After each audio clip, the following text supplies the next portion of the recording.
एक दफा का जिक्र है कि कुछ मल्लाह अपने बहरी जहाज में समंदर की तरफ रवाना थे। इनमें से एक अपने पालतू बंदर को तवील सफर के लिए अपने साथ ले आया था।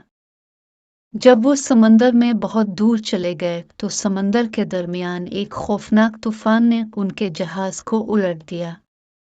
सब समंदर में गिर गए और बंदर को यकीन था कि वो डूब जाएगा।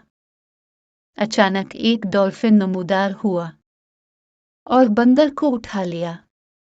वो दोनों जल्द ही जजीरे पर पहुंच गए और बंदर डॉल्फिन से वापस नीचे जमीन आ गया। डॉल्फिन ने बंदर से पूछा, क्या तुम इस जगह को जानते हो? बंदर ने कहा, हाँ क्यों नहीं, मैं जानता हूँ ना। दरअसल इस जजीरे का बादशाह मेरा बहुत अच्छा दोस्त है।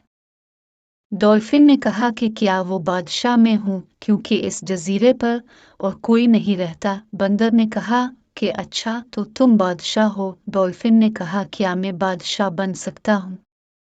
जैसे ही डॉल्फिन ने तैरना शुरू किया, बंदर ने जवाब दिया, ये बहुत आसान है, चूंकि आप इस जजीरे पर वाहिद मखलूक हैं, इसलिए आप ही इस जजीरे के बादशाह हैं। डॉल्फिन बहुत खुश हुआ और दोनों समंदर में मस्ती करने लगे।